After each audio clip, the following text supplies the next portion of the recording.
Ladies and gentlemen, the Granite Furniture Company, with stores in Sugar House, Murray, and Provo, presents... The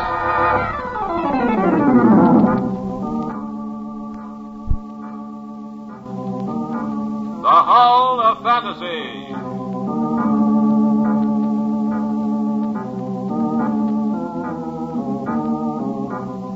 Welcome to the Hall of Fantasy.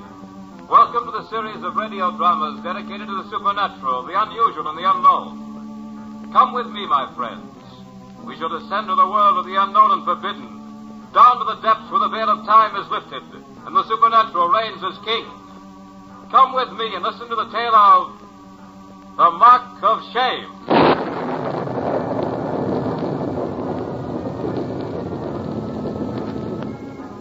The Granite Furniture Company brings you the Hall of Fantasy. Listen now to original tales of the imagination and some of the classics of the supernatural as we take you down the corridors of the Hall of Fantasy to the mysterious realms of the unknown. These are stories of eerie and fantastic thrills brought to you by your friends at the Granite Furniture Stores.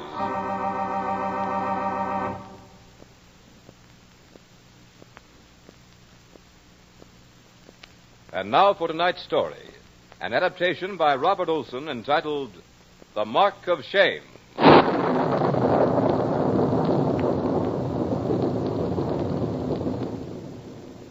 The blood that coursed through the veins of Cousin Andre did more than run the natural errands of existence. That blood fed his hates, his prides, his willful ego, till the end of time and beyond. Yes, and that same blood flushed a vivid red mark of shame in Andre's fair young face. It was phenomenal. Nothing like I'd ever seen before. Nothing, certainly, like the welts on a child's tender back. This mark never faded from his handsome, womanish cheek. As usual, it had started over a woman. This happened at a masquerade ball given in the Palais Royal. A logical setting for quarrels over women, or privileges, or just quarrels. It was a gay affair. The women who followed in the footsteps of Philip of Orleans were likely grounds for controversy. One could hardly refer to their love as steadfast, for their favors swung from one brightly caped courtier to the other, from a fallen sword to a victorious one, with the swiftness of death itself. But such were our times, and in this colorful gathering, it was not difficult to recognize the predominant shade as a blood red. No need to mention the woman's name. It makes no difference anyway. She was not the issue. The issue was that Andre de Brissac, darling of the court, had been shamed, and I had dealt the smarting blow. I remember that moment with amazing detail.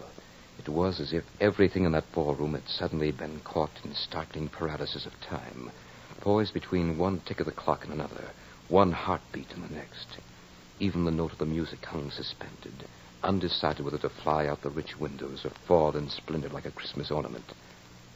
I remember the dancers caught midway in a step, their faces turned toward me, the frozen gasp of the woman in question, sound that seemed barely to clear her lips, and paused in the awful highlight of that instant. And in Andre's eyes, poised the sharp, tempered steel of hatred and humiliation. Then, as if some unseen conductor waved the baton, the room was once more animated. The clock completed its tick, the heart its beat, and the note its soaring flight. The hatred of Andre de Brissac flushed from the eye to the heart to the brain, thence to the voice that made it live in my memory forever. But the most amazing phenomena occurred a moment later, while he still stared at me. For to Andre, there came a crimson blush of shame, clearly outlined by the very form of my hand, in the exact spot where it had landed a flashing, stinging slap. So it was that on that dim August dawn, Andre and I crossed to one of the bridges that led to the ground beyond the church of Saint-Germain-des-Prés to fight a duel over a beautiful viper of the court of Philip of Orleans. Andre stood there opposite me with his two young friends at his side. They were all scoundrels, including my cousin, sorry to say. They seemed eager for this sport. We must have made a strange sight in that golden sunrise hour. We had just come from the Regent Saloon, still in the costumes we'd worn the night before. I was adorned, if adorn is the proper word for it, as a Mississippi Indian, while Andre wore a unique hunting habit, copied from a portrait that hung in the library of Fili-Bard, the family chateau. The orange and purple of his adornment looked pale in this early light. The mark on his face was all the more vivid. I am ready, cousin. Andre, when this is over, no matter what happens, will you promise me one thing? Please. When this is over, one of us will be standing, the other dead. That's the only promise I care to make now. That's true, Andre. But you forced me into a situation for which I have no appetite. I'm a soldier, Andre. It is my business to cut down my enemy. Now, I'm the better swordsman. That's why we must talk now or not at all. Then if you don't mind, cousin, we'll make it not at all. As for your being a better swordsman, you'll do me the honor of proving your skill. Your curly locks have sabotaged your good judgment, sir. The captivating ladies of the court shall miss their nimble-tongued darling. Oh, but they shan't miss his boorish cousin. Enough of this. On guard. On guard, cousin. You stand well, my merry fellow of fortune. But I could teach you much. Conserve your breath, cousin. Ah, your beautiful face, Andre. Your parry was poor. I saw it tipped with crimson. Your lovely powder bear would swoon to see that. It goes ill for you, I fear. You glowed over a scratch. Andre was really quite skillful, but not skillful enough. My contention that the court's fencing master could never compare to the art of learn-or-die brutality of battle proved correct. I mortally wounded Andre, and instantly I was mortally sorry. Life had been sweet for him as he lay there on the ground, the golden morning sun giving his beautiful features a pitiful glow. I thought I saw a look of despair come into his eyes. He realized that his lifeblood was ebbing away like a tide that would never return. He beckoned to me, and I walked over to him and knelt at his side. Andre, forgive me. Listen to me, Hector de Berzac. This is not the end of us. I am not done with the earth. Just because my jaw will soon stiffen and my eyes glaze over, they will bury me in the old vault of Puy-Verdun. But that is not the end either. You will be the master of the chateau. They may even laugh to think that Andre has been killed in a duel. They will sing masses to my soul, and I will be done with them all. You have accomplished that, Hector, but you and I have not finished our business. I will be with you when you least know me. Andre de Berzac, with an ugly scar on a face that women have praised and loved. I'll come back when your life is its merriest. At your happiest moment, I will come between you and all that you hold dear. And when this hand is a ghostly thing, dear cousin, I shall drop a poison into your cup of happiness. I shall stand between you and the sun for the rest of your life. Doubt not my will, Hector de Berzac. I can do as I please. And it pleases me to haunt you when I am dead. I did not doubt the iron will of Andre. As he lay his head back on the dewy earth, never to lift it again, the chill breath of early morning touched me with inexpressible loneliness. I looked at him as he lay in his fresh, one world of sleep. How fragile he seemed, built only for lace cuffs and bright buckles. I could see why he had been such a favorite. I could almost, even now, catch the fiery twinkle of those clear eyes. And no one who knew the short manhood of my cousin could deny the great force of his tempestuous nature. No, I looked down upon that young face which I had marked so foully, and was sorry for what I had done, truly sorry. As for the curse, I took no heed of the blasphemous threats. I was a soldier. I had seen many men die for my own sword. Andre had done me a cruel wrong. I couldn't have forgiven it. Men had died cursing me before. Men who had loved life as rapturously as Andre. One more curse. I'd put it out of my mind. A very foolish thing to do. Andre's death had made me rich, but I found no pleasure in the wealth. This chateau, which had rung so with the raucous laughter of Andre's friends, became quiet and lonely. None of the servants showed me the slightest sign of friendliness. Even in the village, the children would shrink from me as I rode through. That's why I was so happy when the servant announced that Monsieur le Docteur was waiting to see me. Dr. Corday, I'm delighted, monsieur. Oh, thank you, my lord. I have some medical reports on the patients from the village. I thought you might want to look them over. I know nothing about such things, Corday. If there's no ravaging epidemic, I should be happy to dispense with it altogether. There's nothing to fear. The usual aches and our share of deaths and our share of babies. Good, doctor. Will you join me? Well, Do, monsieur. Thank you. Dr. Corday, what do the people in the village say about me? Say? Why, the people love you, my lord. You can dispense with them, my lord, Corday. I'm a soldier, not a court dandy. What do the people really say?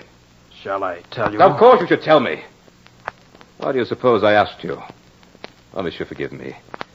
This is a bitter life. I have no taste for it. I'd rather be a soldier. I really would. Well, in that case, you'd be quite interested in hearing what the people of the village say. What is that? That you have sold your soul to the evil one for your cousin's heritage. That's really funny, Doctor. Really very funny. I never wanted this life, never once. I wouldn't hesitate a moment to trade it for a place in His Majesty's troops. What you need is a wife, my lord. The wife? I can't even win the sympathetic ear of a friend, let alone the heart of a lady. It's a very gay season in Paris right now, my lord. You should find an angel there to take compassion on you. Paris? A marvelous idea. At least I can be my own man there. Doctor, I'm grateful for your visit. Come in again when I return. With a wife? Who knows?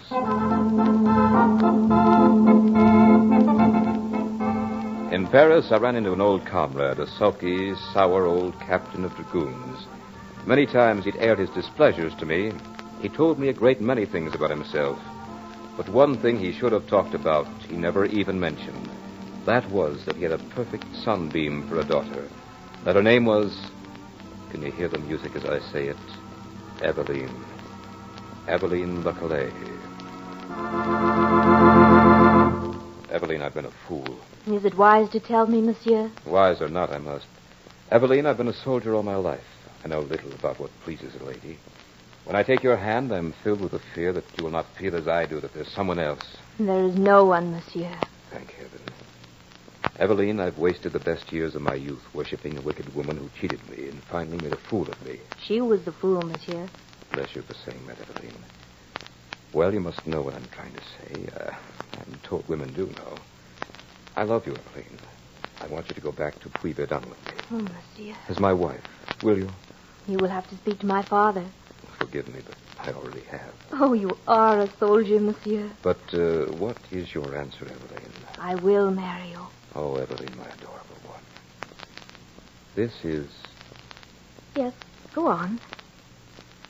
Is anything the matter? No. No, of course not.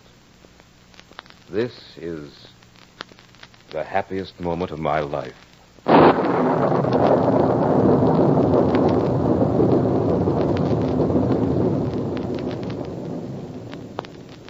You are listening to The Mark of Shame on tonight's journey down the corridors of the Hall of Fantasy.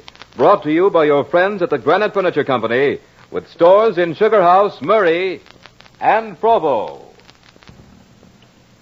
And now, back to tonight's story, The Mark of Shame. Fili-Bard was not the sordid, lonely place I had left. The difference was my charming bride. Now, when I rode through the village, the children actually crowded about our carriage. They no longer feared the Debersac who sat beside the lady. Her charities had won her their love and transformed the gloomy lord into a gentle master. They even forgot the untimely death of my cousin. And I no longer hesitated with that strange catch in my throat to tell her about it. Eveline, I never knew I could be so happy. I too, Hector. I'm happier than I ever dreamed. Even the villagers feel it. They used to avoid me like a plague. You only imagine that. Why should they avoid such a gentle master? Maybe it's because you've made me so, Eveline. I feel like a traveler who's just been transplanted from the frozen Arctic wastes to the heart of some green and friendly valley. It's almost... Oh, I don't know, darling. Sometimes I doubt it. Why, dearest? It seems almost fantastic to be so happy. I could be aroused so rudely at any moment with a coarse shout of reality. You aren't dreaming, husband. I won't allow it. For you know, if you were, I would be too, and I wouldn't like that. See what I mean? Nothing like this ever happened to me before. It's like standing in the bright sun. Hector? Yes? Who's the lord of the chateau nearest to this? What? Who is he, Hector? Darling, don't you realize that this is the only chateau within 40 miles? That's strange. Why? Because I saw him again yesterday. Him? Whom did you see? I don't know now. Suppose you tell me about it. Well, in my walks about the park and woods in the past month, I keep meeting a man who appears to be of a noble rank. Of noble rank? Are you sure you don't mean a peasant? No. His dress and his bearing was that of a nobleman. I couldn't have mistaken that. I imagined that he must occupy some chateau near Fili-Bard. That's not possible, Eveline. We're in the heart of a desolate region. No, that couldn't be possible. Well, come here a moment. Yes, monsieur? See the picture there on the wall? This one, monsieur? No, the one next to it. That's right. I want you to... Yes, monsieur? I want a curtain hung over that picture as soon as possible, understand? Oui, monsieur. Good. Now bring some tea to your lady's drawing room. In spite of myself, I was disturbed by Eveline's visitant. That night I asked her more about it. Eveline, this man you say you saw... Say I saw. I did, in fact, I do see him. How often? Every day. Every day where? Sometimes in the park and sometimes in the wood. You know that little cascade and the old rock work that makes a sort of a cavern? Yes, I know the place. I used to play there as a boy. Oh, I love it. I spend my mornings there reading. And that's where you see him? Yes. Has he ever had the courage to address you? Never. I look up from my book and he'll be standing there very quietly, watching me.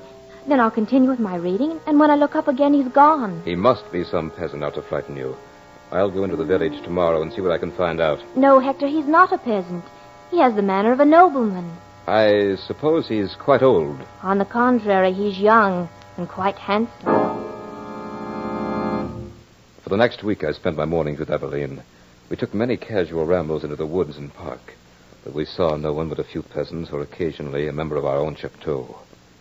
These works were beginning to disturb the routine of my life. And since I was a man of rather deeply ingrained habits, my wife noticed the unrest. There's no need to take these walks with me, Hector. You know you have other things to do. I'll spend my mornings on the grounds, and the stranger can't intrude on me there. I'm beginning to think the stranger is your own fantasy, darling. You've probably met too many handsome cavaliers in your books. No doubt he's some Persian prince in modern costume. Hector, that's what puzzles me. The stranger's costume isn't modern. Shall I tell you what it looks like? By all means. Well, he looks as if he's been in an old portrait that had stepped down from his frame. It wouldn't have been a more startling blow if she'd butted me in the stomach with the end of a staff. I thought of the picture in the library with the orange and purple hunting costume Andre had worn that fateful night in the Palais Royal. But then something else happened to take my mind from the picture, Andre or anything else. For after a time, my wife, who had always been as lovely and glowing as the fresh petal of a rose, began to fail in her health. Her change seemed to have stolen up on her. Even I, who had seen her every day, hadn't noticed it until one day she put on a lovely gown she hadn't worn in several months. I was amazed how loosely it hung on her. Then I noticed her eyes that had at one time sparkled as bright as the jewel she'd planted in her hair. They were now quite dim and sick. Darling, how long have you been ill? I'm not ill, Hector. That's insane. You are ill. Quite seriously so, I might add. Stupid of me not to notice it before. What's done this? I feel faint. And she fainted. I caught her in my arms and swept her to her bed. Then I sent a messenger for Dr. Corday. Tell him to come immediately. I don't want a single moment's delay, understand? Yes, monsieur. I stood there as helpless as a child and watched my lovely Eveline seem to waste away with this insidious thing. I cursed every moment of delay before Dr. Corday arrived. When he did come, I rushed him to a room before he'd even had a chance to remove his cape. Then I sat and poured myself a drink for the torturous wait. But even before he came out to speak to me, I, for no explainable reason, had lost faith in the powers of medicine to combat the thing that had struck down my Eveline. Strange, very strange. Doctor, is she... Frankly, I don't know. I just don't know, my lord. Monsieur le Docteur, I was beginning to be afraid that she may be a little... Well, Dr. Corday, this isn't easy to say. Well, then, let me say it for you. You're wondering if she's insane. Let me assure you that she is not. Oh, thank heaven. She's been seeing some... Well... Oh, you mean this strange visitant? Oh, yes, she spoke of it. It's possible that she may be suffering from some sort of illusion at that. But she's so rational on all the other accounts. I think that this person is quite real, at least to the eye. Usually, a monomaniac tells very incoherent stories of their illusions. Hers is no such thing. She speaks as calmly and rationally as you and I. Are you positive that there is no one who can encounter her in her walks about the garden? I don't see how. The moat is 10 feet wide and continually flooded with water. Raoul keeps the lock secured day and night. No, I don't see how it's possible. Well, perhaps someone related to your household in some way. A young man with a fair womanish face and a crimson scar that looks as if it might have been the mark of a violent blow. Oh, no. The dress doctor. How is he dressed? In a hunting costume. A purple and orange hunting costume. Doctor, this... Oh, no. What can I do? Right now, my lord, you'd better go in and see Lady de Bersac. She's asked for you. Darling, how are you? Oh, Hector. Evelyn, why haven't you told me? The doctor says you've seen the stranger again. I see him every day. That's what's killing me. I rushed down to the library, took down the portrait, and showed it to my wife. She looked at it and trembled like a leaf. She clung to me as if she were about to fall into some nameless chasm. It's witchcraft. The costume is the very same. Then she described his face to me, line for line, even to the cruel mark my hand had left. I knew that Andre de Brissac had come back to keep his promise. I took Evelyn away. We traveled through the southern provinces and on into the heart of Switzerland. I wanted to outdistance the Phantom. It was no good. He followed us everywhere we went. Never did I see him. Always Evelyn. That type of vengeance had Andre's touch. He used my wife's innocent heart as his cruel weapon. His constant, unholy intrusion was destroying her. Nor could I shield her or drive Andre from her. He's here even now, Hector. As you stand there and I here, he stands between us. He'll never let me rest nor let me forget him. Thus it was I fought like a madman against something I couldn't see, fought through this terrible void to get back to the side of my beloved wife. And then, a short time later, we were in a Tyrolean village. It was a brilliant moonlit night. I was about to speak a word of encouragement to Evelyn when she spoke. Hector, I'm going to tell you something so strange and terrible that you'll probably hate me forever. Hate you? Why, my poor darling. Oh, no, please don't sympathize with me. I won't be able to tell you, and I must tell you, I must. Darling, you're just tired. What you need is some Hector, rest. I'm dying. No. No, Evelyn, you're not. Yes, I know it. That's why I must say what I have to say. I won't listen. You must listen. At first, when I began to see the stranger in the park, I shrank from him. He seemed terrible to me. Day after day he came. Then one day I wasn't afraid anymore. I found that I was thinking about him, watching for him. Then for a while I didn't see him. Was that when I was with you? Yes. Even then, when I was with you, I found that I was desolate without him. Evelyn, you don't know what you're saying. Oh, believe me, Hector, I do. I wouldn't blame you if you killed me. But I began to count the hours to the time when I'd see him next. He took all the old joys from my heart and left me nothing but the unholy pleasure of his presence. Now, Hector, curse me, kill me, anything. Only know this. Whatever it was, witchcraft, the imperfections of my heart, I don't know. I only know I fought against it and couldn't win. Now I'm dying, and, oh, forgive me if you can. Forgive you? What is there to forgive, my darling? This is no work of yours. Oh, Evelyn, my wife, forget everything but that you're in my arms. Forget everything except that we love each other. I'm dying, Hector. I'm dying. No. Fight it, Evelyn. Please try to fight it. I need you. I can't live without you. Forgive me, Hector. I want to die. I want to be with him. Her eyes fluttered and she was gone. something more than the cruel lash of her words hit me. Even though I was barely conscious, I felt it. I got up and ran to the mirror. Sure enough, there it was. That vivid outline of the hand, full across my cheek. So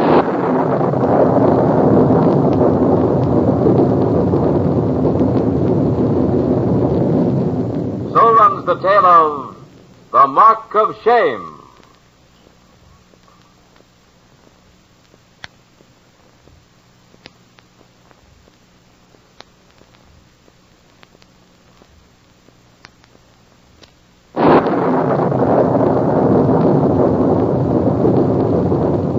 Remember to join us next week at the same time for another journey down the corridors of the Hall of Fantasy.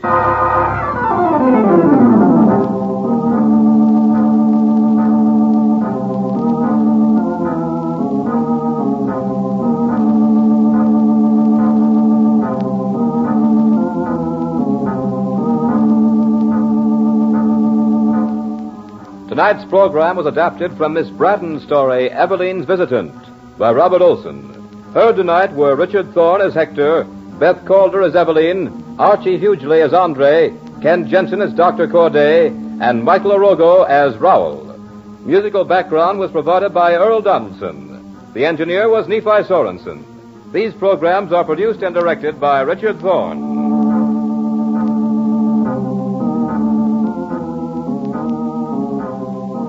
Remember, be with us again next Sunday night on call at 9:30 when the Granite Furniture Stores in Sugar House, Murray, and Provo will take you on another journey down the corridors of the Hall of Fantasy.